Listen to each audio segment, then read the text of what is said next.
Okay, so Alice, let's roll into some questions. Can you take us back to, so there was a definite moment in time where you were experiencing some challenges, and that's what led you into finding a coach and deciding to get a coach. So can you take us back to what was happening at that time in your life? Yes, absolutely.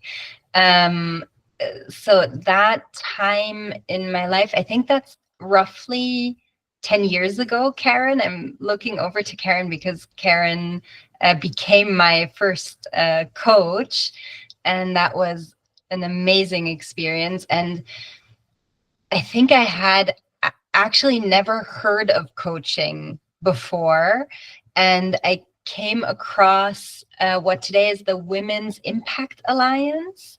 And because I was working in the field of sort of social impact here in Berlin, and we had founded our first company and were negotiating a 99-year lease for this big property in sort of, yeah, roughly the center of Berlin, or at least in a central area. And I wouldn't know which part of the business I wasn't struggling with in that time. It was really challenging. It was a lot of doing a lot of things for the first time. So it was lots of firsts. And I think I remember telling Karen that, like, in these negotiations, I was often like literally with a phone under the desk, like Googling stuff, like, what is that? What are they talking about? I didn't know the vocabulary, and just really had to learn the ropes as I was trying to do them. And then I heard about this coaching program for impact entrepreneurs, and I applied. Someone recommended me to apply, and I'm so glad that I did, because it was just so immensely helpful. And I think now when I look back, I think it's just tremendously helpful for anyone in their career to have this space where you're not sort of when you're in the thick of it, to kind of pull you out of the thick and kind of discuss issues, make them,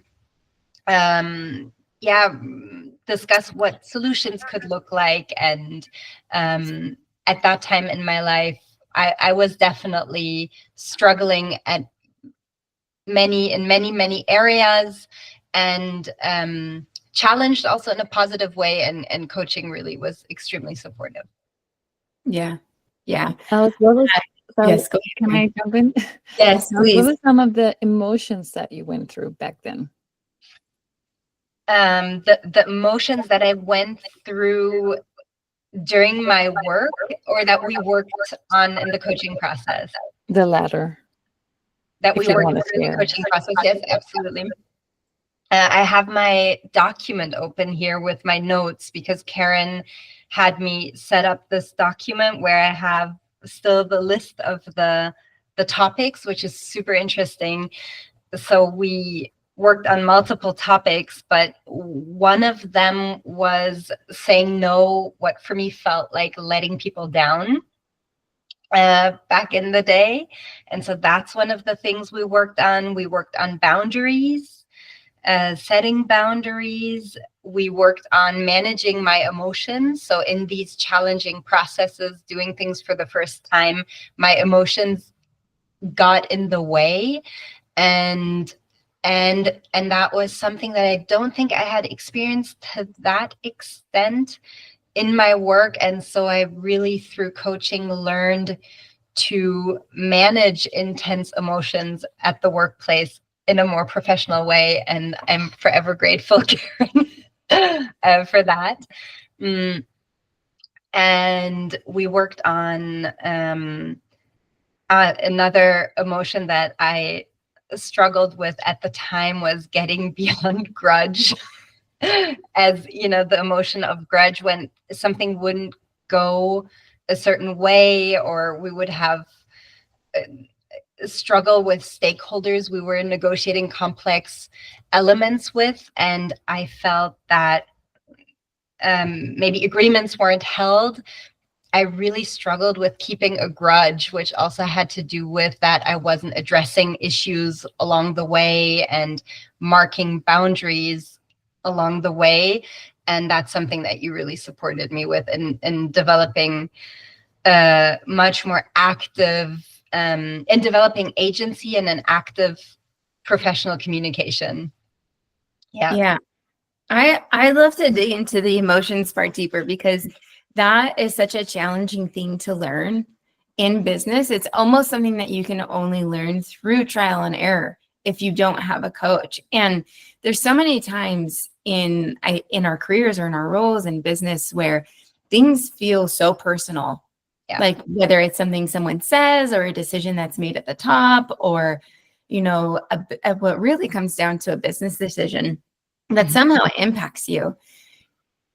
Removing yourself emotionally is one of, if not the most challenging part of working in business. So maybe, I don't know, Alice or Khan, if you could share with us, like what is the main thing that helps you so strongly? Because if someone's trying to navigate that on their own, which I would say is probably what I had to do over the last many years, having to learn and understand that and give yourself feedback in the moment will prolong that for you. Like, I think learning those skills probably took me twice as long because I didn't have a coach to help me recognize, like, hey, what if this isn't a personal matter? What if, just call me crazy, what if it's a business decision?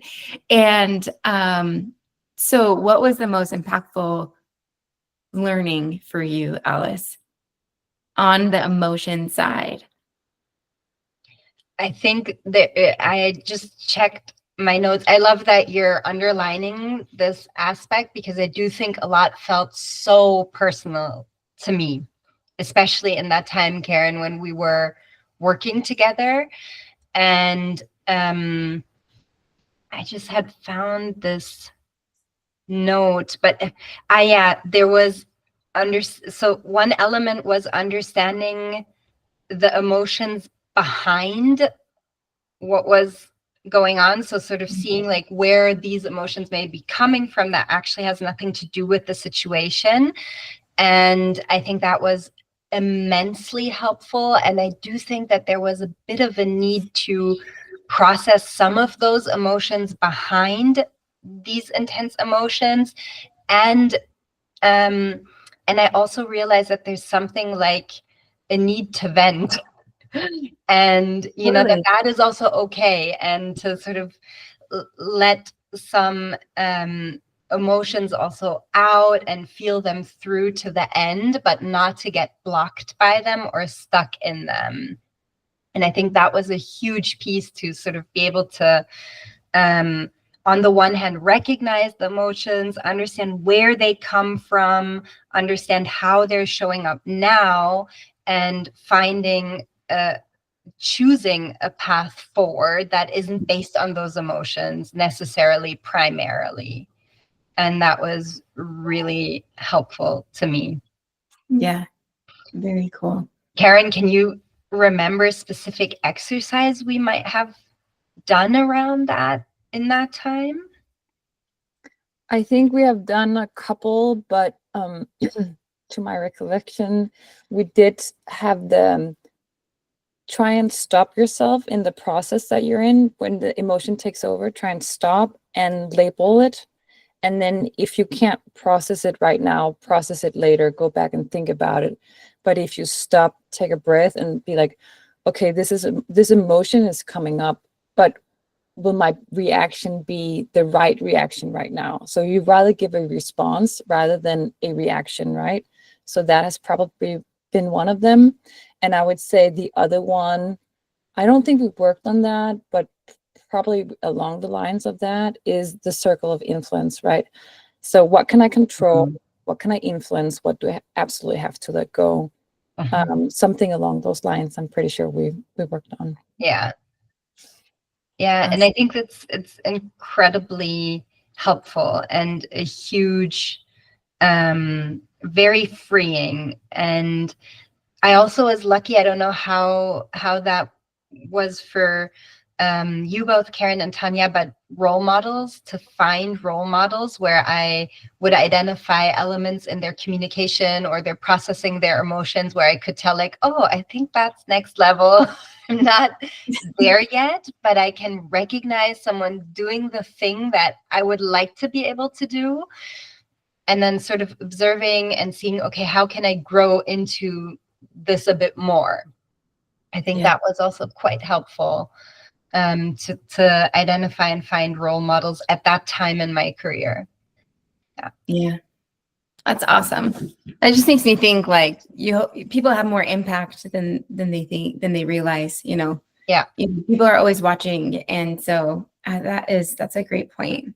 Okay. So let's talk about Con a little bit, because if you know her, she's amazing, like amazing. From the moment I met her, I just connected with her right away. And so maybe you can help us understand. I think one thing that holds people back from finding a coach is, how do I know that this person's actually going to help me? Or like, how do I know who's going to be the best fit for me? You know? And so what was it about Con and your relationship with her that helped you know that it was a good fit? Mm-hmm. Personally, I think, and I'll always be grateful for Karen for that, I think that we were able to establish a really great collaboration. And I think that is something that is sometimes not centered enough, that coaching really is a collaboration. And Karen, you were so uniquely present and open to meet me where I was, to understand the work environment I was in. You were able to understand that so quickly that it felt like you were literally next to me, despite the fact that you're in Denmark, quite a few hours away. I think 10 to be exact, because we've thought of visiting each other. And I think you were uniquely able to understand this environment I was in, to see the points that I was stuck at, and to support me to really overcome those hurdles. And I think you infused a lot of trust and positivity into this growth potential. You sort of held that space with a lot of empathy from where I was stuck, which made me feel much less terrible about that fact. And at the same time, kind of opened this window into, look, there's something on the horizon here for you. There's something really cool that you can achieve and grow into as a leader, and it's not reachable. So you made that very practical and reachable, and I think in bite-sized steps, and always were tremendously present. You had amazing methods that were very inspiring for me, and just were a fantastic company. So anyone who would be looking for a coach, I would always recommend to work with Karen. Yes, me too. Thank you, Alice. I'm blushing a little bit, but I would like to add that thank you so much. It's really heartwarming. But any good coach will be able to do that, right? And I think I want to add also, Alice, when you start coaching sessions, if you know you have a couple of coaching sessions ahead, or maybe a long-term coaching relationship, it's very important initially to say, hey, if we are not in a good match, if our energy doesn't align, then it's okay for you to say, I can't have coaching by you. It's not going to work, because it is a relationship, and it is important to say, this is not working out for me, right? For both parties, actually. So, but thank you, Alice. I would say any good coach should be very present and make you feel these things. But yeah, and then I would say systemic coaching, where you kind of learn different processes, helps quite a bit as well. Yeah. Awesome. So, Alice, maybe you can tell us, was there a particular aha moment when you realized coaching was really changing your perspective? There were multiple, and there was definitely one, and it's a bit embarrassing to admit, but definitely one of the skills that I observed in you, Karen, was this active listening. And I think that's a piece of communication that I had wildly underestimated until then. And like my focus was more on how can I bring messages across? How do I actively communicate, which to me meant saying something. But the other side of the medal of really active listening, asking great questions, I think I discovered and I identified the power of that through our coaching process, because that's really one of your superpowers, Karen. And that's one of the things where I was like, I think I need to learn that. Otherwise, my wife might get divorced at some point. Understandably, if I don't learn to listen better. And I think this listening has opened a whole new set of possibilities, including in terms of becoming more empathetic, understanding motivations and strategies much better. And that opens a whole door to much better negotiations, because if you understand the other party better and see what they might need, what their needs might be, I think it opens whole new possibilities when it comes to what you can achieve together.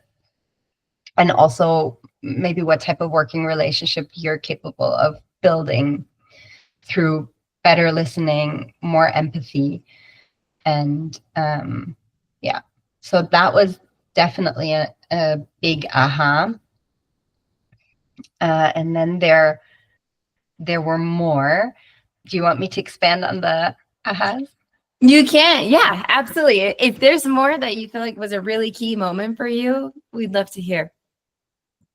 So I think another key moment was I was struggling with public speaking. Do you remember that, Karen? That was one of our topics. I really, as much as I enjoyed communication in the team or in one-on-ones, I was struggling with public speaking. And you really encouraged me to sort of work through these anxieties that I had with that. And I think through good preparation to gain more trust into my capacity to do that, and to also just try it out. And that was also tremendously helpful. So public speaking was something that I really needed to do in the role that I had. And so you helped me to sort of find my own way to embody that, to do it, and to do that with much less anxiety. And that was also really, really cool. And I think a key aha was that prep helps. It's not all rocket science. It didn't fall from the sky and just was easy for me, but there is the solution, and it's called prepare yourself. Yeah. This is actually a perfect segue, Alice, because a lot of people feel like they can just do it all on their own, right? Like, I'm sure a lot of those things you could have eventually learned on your own, or they can figure it out. So why do you believe coaching is such a powerful tool in moments of challenge? I would be curious to hear both of your opinions on this as well, naturally. I personally think that it's a huge resource, right? And like to go through a challenge on my own can be a very empowering experience. But if I want to discover and see more options, if I want to reflect on how do I go through challenges, and does this process work well for me? I think coaching is a huge resource. And in terms of self-reflection, in terms of building resilience, and in terms of reaching outcomes that possibly weren't imaginable before coaching. So I think it's, in a way, an investment into oneself, and it's creating an additional resource for oneself, and can be very, very supportive. Yeah, I love that. Con, what would you answer to that? Yeah, I would say even a coach benefits from having a coach, right? I think it's like going down the highway with 100 miles per hour, and you're like, I'm not sure where I'm heading, and what did that sign say, and should I have turned here, or how much time do I have to get there? Like, you get the analogy. But if you have somebody like a coach on your side, they will be the shotgun rider and be like, oh, this sign said this. You need to turn right the next time there's a possibility to turn right. Or maybe if you slow down, then you'll be able to see, something along the way. And what kind of, sometimes when we're in it, we just don't see any ways. And that's what a coach can help you do. I usually say, you think your thoughts, like, maybe process them 80%, but a coach will make you process them 100%. And that's why you see suddenly different possibilities or opportunities, basically. Yeah. Tanya, what would you say? Yeah, I love that answer. I definitely agree with the perspective thing. Sometimes in our mind, we see out of our lens, right? And we see situations and challenges the way that we see them. And but there's a lot of ways to see a challenge, right? And so getting a coach has helped me to look at things from a different perspective, which has then like helped lower the emotion behind it, which has been really nice. Another thing for me too about coaching is when we're experiencing challenges, sometimes we want to talk about it, and we want to talk about it a lot. And talking about it a lot seems to make the problem bigger within our minds and in our hearts. And then also, like, who are we talking to about it? People who are going to help us? Or are we just looking for people to like comfort us and like, it's going to be okay, And when I was going through like a particularly challenging time in my career, I feel like, looking back, I feel bad for my husband. Like, I'm sure it got to the point where he was like, I don't know how to help you. I've given you 102 ideas and suggestions. You just want me to say, yeah, that sounds hard, And so it's like, what is our objective behind the challenge? Are we, and all these people who we're talking to, are we looking to find a solution, and are we looking to grow and fix it? Because that's what a coach is for. And they're the ones that you can go to and talk to. They have this objective stance on challenges that you're experiencing, and they're going to be able to help you work through it. And so that's where a coach has made the most impact for me over my career. Yeah. Cool. Awesome. Okay. Well, let's roll into our next question. Coaching, some people do get coaching forever. For some people, it's just a short time. And so, Alice, it sounds like you worked with Con for a decent amount of time, but there was a moment where you maybe needed her insights a little less and less because of all that she had done to help you. So when you think about long term, how do you feel like receiving coaching has influenced your career path and your choices long term? I think I would say in many different ways. I think on the one hand, by working with a coach, there's a part training as well that you go through, right? Because you do learn to look at your work in this format, which is coaching. And I think Karen and I, we worked on really a number of very structural issues that I was kind of, how do you say that, I was bumping up against. And I think we worked through quite a few of those, which led to a place where I was honestly much more capable and in a much better position to take decisions, to know how to communicate in which situation, to also even understand where I stand professionally and where I want to go. And so I do think that in a career, there might be times where we want and need more intensive support from a coach. And there might be times where we feel less of a need in the day-to-day for that. But I think to know when to call a coach and who to call, I think that that's a huge asset. And I could only recommend to if you're in that place or have been in that place, realizing, okay, there are reoccurring challenges in my work, be that with my professional profile and questions around who am I professionally and where I want to go, or be that with work relationships and communication, and or maybe even around how do I get my work done? Do I get it done effectively, or do I struggle with that? So yeah, I think if these themes are reoccurring issues, working with a coach is incredibly beneficial. And I don't feel like there's a point where it's done and ticked. I think there are phases where I've had a more intense need for that. And I think the phase in which Karen, in which you coached me, I had a very intense need for coaching. And then there might be phases where that's less present.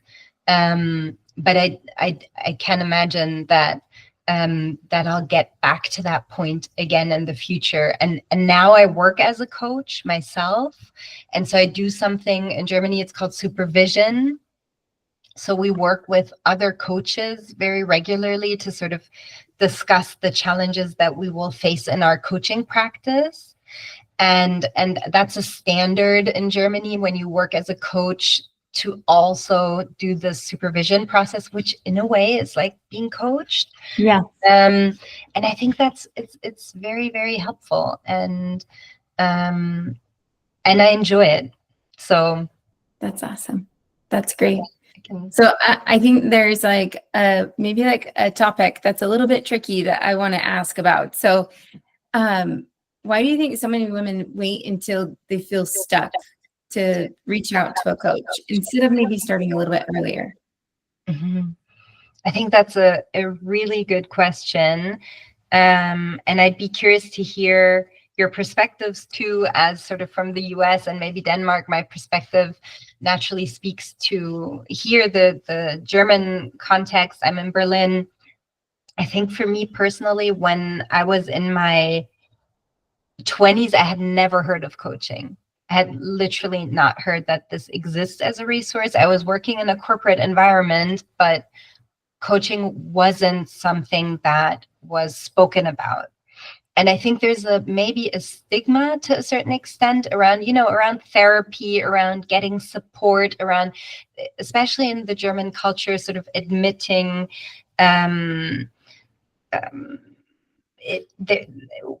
admitting not know, I think is a big challenge in the German culture, if I can say that. And so getting support feels like admitting that. So I think that comes on top. And then it's also economically not that accessible, right? And personally, that's also why I like the Women's Impact Alliance a lot, or what you're doing with Rise here. I think it's so important to somehow democratize this, make coaching more known, making it much more accessible to people earlier in their career, and especially for women and groups that might be disadvantaged in the work market, because coaching can be such a fantastic resource to accelerate and excel. Yeah. And I think the earlier we get access to it, the better. Yeah, I agree completely. Con, I'm interested to know what your thoughts are on that. Yeah, it's along the lines of Alice, right? Because I would say coaching is a big thing in Denmark in general. I don't know if you're in your early 20s, but this was also, we started, maybe 10 years ago or so, right? Mhm. So, so maybe it wasn't that common back then, but I would just say the same thing. There's kind of a barrier of, oh, should I get help? But do I need help? Maybe I can just figure it out on my own, as we spoke about previously. And then realizing, oh no, I couldn't figure it out on my own. I need to get some sort of assistance to move me forward. And that's definitely, like, when you're investing in coaching, you're not just investing in um, trouble trouble solving right here and now, right? You're investing in your future, because you'll take what you learn and you apply it in the future. So I think also looking at coaching as an investment is definitely one of the things, a barrier that we potentially could break down a little bit and say, it's a long-term thing, not just here and now. I would say, and then probably plenty more, right? But then, and then I think by now coaching is kind of a misused word, I would say. So now we're probably facing other problems, right? Because it's not, you can call yourself coach at any time, which is, I think, fine, because just the fact that you want to help other people progress is really nice. But I think it leads to many people not knowing exactly what to expect from coaching. So that might be it. What about you, Tanya? Yeah. Yeah. When I think back, or even some women that I'm coaching right now as well, I don't think it always needs to come when you're experiencing hard times in your career or challenging times. Maybe it can come when you're like, oh man, what's my next step? I've been in the same role for a little bit, or I don't necessarily love the role that I'm in.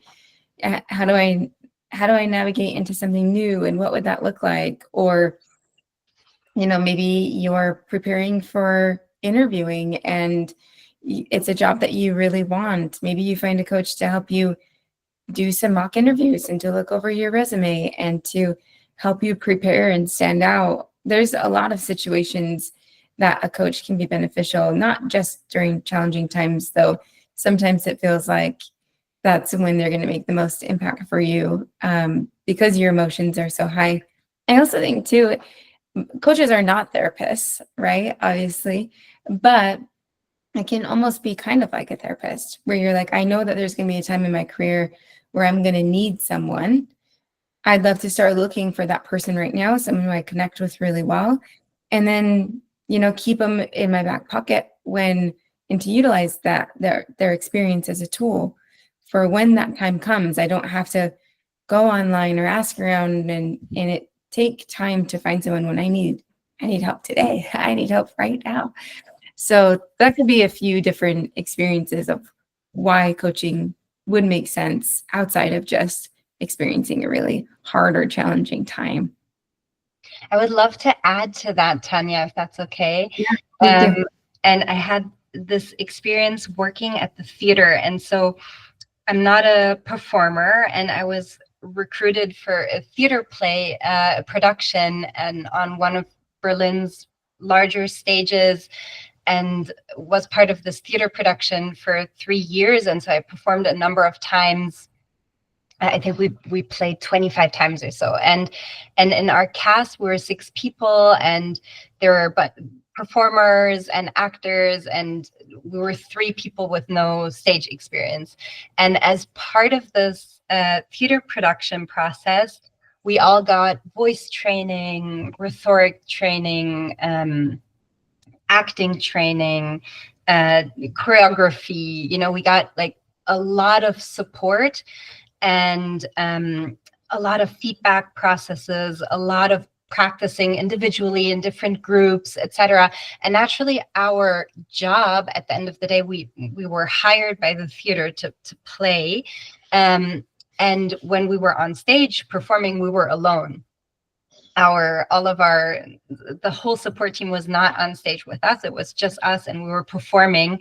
But to get the support, and we got it, all of us, including the professional actors, we had the support system around us really until the last show. we would always practice before. We would always, I could go to the to our vocal coach and say, can you please help me repeat the lines of the song or the tune that I need to hit, and she would practice with me, or someone else would have a challenge with the choreography or this or that. And so there were so many resources that we could tap into in order to produce this play. And I feel like at work, there's so many skills that are asked from us, right? We might need subject matter expertise, but we also have to be good communicators, and we need to lead possibly a team. And so there's so many skills that flow into our work, and to not get that support almost feels like a challenge in itself. And and how amazing, I found that experience really, really interesting, to normalize getting support. And I feel like through coaching, I've become a better communicator, which makes me probably a better friend, a better parent, a better partner. And I think there's this element of lifelong learning, and our careers, it's not automatic because we have a degree that we're going to excel in our career, because a career is so demanding from so many angles. And I feel like coaching can be a really fantastic resource to support us to grow into all of these different roles that are demanded from us at work, and to grow into them in a way that we really feel proud of. This is how I want to embody this part of my work. And for me, the vocal piece in the play was the most challenging part. I had never sang before, and I cannot read music. And so that was super hard, and I needed a bunch of tutoring. And now I have a choir. I actually, through this experience, I've started a choir with our vocal tutor. And so I think coaching can open a lot of doors to discovering new passions and new even strengths. Yeah. What a cool experience. That's a great story, Alice. Thank you. Thank you so much for sharing that. Well, I'd love to learn a little bit more about what your experience has been like as a coach, Alice. So now that you're a coach yourself, what tools or practices do you use with your clients that you wish you had back in your earlier years? Mm-hmm. I think I definitely learned a lot from you, Karen, and I think that that there's a similarity in the approach. I'm also a systemic coach, so looking at themes from different angles in the system, trying to figure out what are segues that exist that we can leverage. And so I think there's a lot in common in how we work. I would love to share one method that is a very simple method, and that is really fun in my opinion. It's around the mindset that we apply when faced with a challenge. And so I think it kind of fits actually our session today, because we were talking about challenges a lot. And so this would have definitely been helpful to me to realize that I'm actually applying a certain mindset when confronted with a challenge. I think that wasn't something I was aware of. I think before I started coaching, I saw a challenge and I somehow tried to tackle it, but I didn't think about what mindset am I tackling this from. I think there was much more autopilot prior to coaching.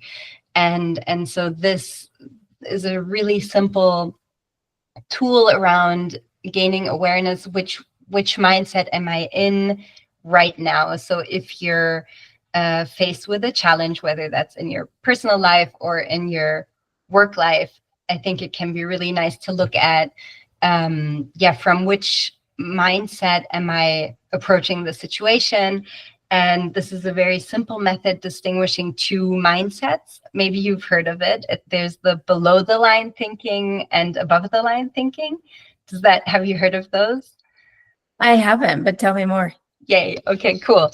I thought I tried to find something that maybe you don't know yet, because I know I'm in a space with two amazing coaches. So the below the line thinking, the idea is that, so how do I know whether I'm using below the line thinking? The idea is that, and you might recognize this, I definitely recognize it from myself. I might be focused on finding who or what caused the problem and really focusing on whose fault is this, who is guilty of this mess that I'm in right now. And then I might be trying to find excuses to protect myself. So possibly building a story where this is an experience I'm unjustly finding myself in, this challenge, how unfair. And I might be resisting feedback or seeing feedback even as an attack. It's also something that happened to me a lot, taking feedback really personally, getting very frustrated around it, and thinking there's an ill intention behind it. And possibly looking at this challenge from a place of failure or judgment, and kind of seeing it as a really huge problem that is insurmountable, a difficulty that can't be solved, that's someone's fault. So this whole set of analysis, and that's something that I got stuck in quite a bit, thinking, why am I in this situation? Who created it? Why do I have to clean it up? And thinking possibly I don't even see a solution to cleaning it up. And so that would be this below the line thinking. And I think the idea is that with this below the line thinking, we won't necessarily come up with the most creative solutions. And so the idea is to really check one's mindset and, if possible, access this above the line thinking. And the idea behind above the line thinking is that we're receptive to feedback and to new ideas, that we're curious, that we get curious about the problem or challenge, and we ask a bunch of questions.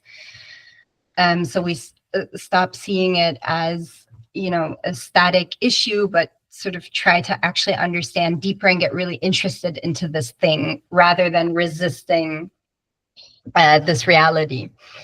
And that we start to focus on solutions and new possibilities and away from judgment, and develop an openness, if possible, to take accountability for our part in the situation, which I've experienced is a huge door opener to take accountability for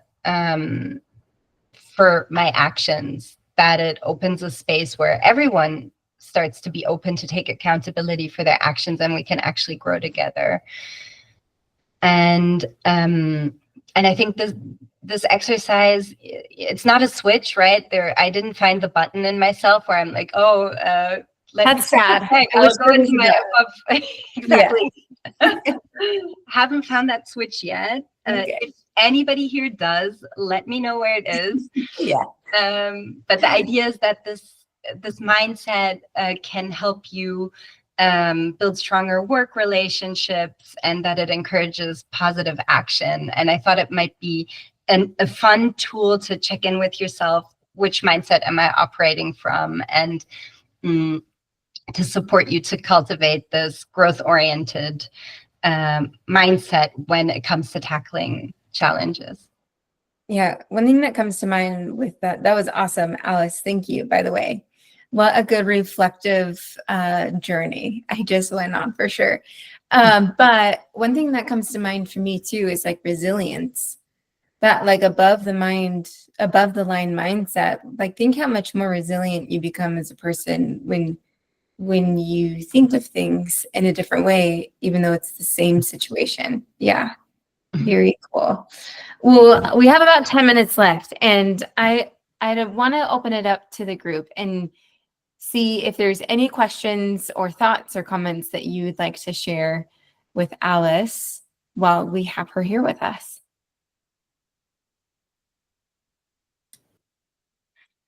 Alice, can I start?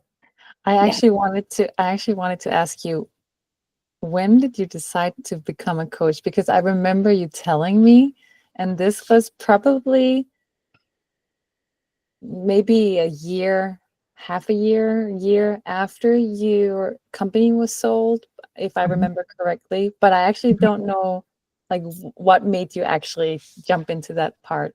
Mhm. That I think that's a really great question. I think it was a number of things. So I think on the one hand, I was really fascinated with the skill set, and I thought, those are skills that I definitely want to train in, whether I'm a leader in an organization, or in any position for that matter in an organization. To have these skills can be really supportive for my leadership. And I think in the beginning, I was very much thinking of my team. How can I have more of a coaching mindset when leading a team? And then you remember, Karen, we were running this startup hub. And so I was approached quite a bit by startups in our hub by the founders, whether I could coach them. And I always recommended coaches, and then at some point thought, I think I would like to do that. I could enjoy doing that, and I've learned to listen by now. So I would enjoy doing that. And so kind of the combination of those things made me start the training. And then it grew rather organically, because during the training we already coached. And so we worked with clients. And then the coaching practice grew from there, which has been really nice. And which is something that I'm doing now since 5 years, since 2020, and has been tremendously interesting and inspiring. Yeah. That's How was awesome. that for you, by the way, Karen? When and how did you decide to become a coach? When I left the world of law, and I figured out being an attorney wasn't for me, I wanted to do something different, and I was like, coaching sounds nice. And I just jumped right into it and loved it ever since. And you're really good at it. So yeah, Thank you. makes sense. Yeah. I think it's really cool skills. And that's one thing that I would like to share in this space for anyone who thinks about doing coaching, or should I try this, or that they're really cool skills that you can, if you are coached, you on the one hand will gain a lot of insights about yourself, about how you work at the workplace. And that's a really cool, I think, learning journey. But they're also really cool skills that you learn when it comes to how to tackle questions, how to understand situations, which you can bring into your workplace too, and can lead to really good conversations and a lot of new insights, I think, at the workplace. Yeah, absolutely. Any other questions or thoughts or comments for Alice? I mean, I can go on. So really, the one last thing. So one thing I experienced as a coach is that you enjoy it, or I enjoy it so much, because when you see people taking action and shift their mindset or have an aha moment is just the coolest thing ever, right? But I will say I have also experienced many times being in a coaching situation, and then the coachee is saying something, and I as a coach be like, that hit home, and I actually learned something as well. Have you experienced that, Alice, as a coach as well? Can I? Yeah. Okay, let me first answer your question. Definitely. Yes. I think many coaching sessions are very insightful and interesting. And just to witness these, I'm sure, Tanya, you will agree, like witnessing, right, these personal processes of reckoning and growth, I think is tremendously inspiring, and there's always something that resonates in some shape or form. And I think it's really very, very cool to witness. And I've had a lot of ahas through, also in the role of coach, for sure. Yeah. That's when you know it's a good partnership, right? When you're kind of almost learning from each other at times. Yeah, that's very cool. Well, Alice, our time is coming to an end here, but before we part, I would love for you to share what words of advice you have for this group of women who are in the professional world, giving it their all, and whether it be, making space for the next generation of women behind them, or, finding what their path is. What advice do you have for us? First of all, I think it's really awesome that you are in that, and that you're in the thick, and that you're building your careers, because as women, we are role models for the next generation, and there's still so many challenges specifically for women that we're all confronted with and faced with.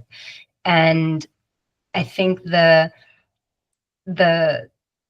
main advice that I can just give is just to come together in networks like this one, to learn together, to share your stories so that others can hear them and learn from them, and to not be scared to get support, whether that's from peers, whether it's from coaches, and to continue thriving and striving, because I'm sure you're amazing. And I just wholeheartedly wish you tons of success with all the next steps you're taking. Thank you, Alice. We appreciate it. I'm sure others would agree. I'll take any advice that I can get. It can be a wild journey navigating a career. So I definitely agree. We all need each other to make it through. And it's more fun that way, I think. Yes. It's really more fun. Definitely. Well, thank you, Alice. If any of you are interested in receiving coaching from Alice, you can find her on LinkedIn. I'll also send a follow-up email where you can reach out to her. Con in the same.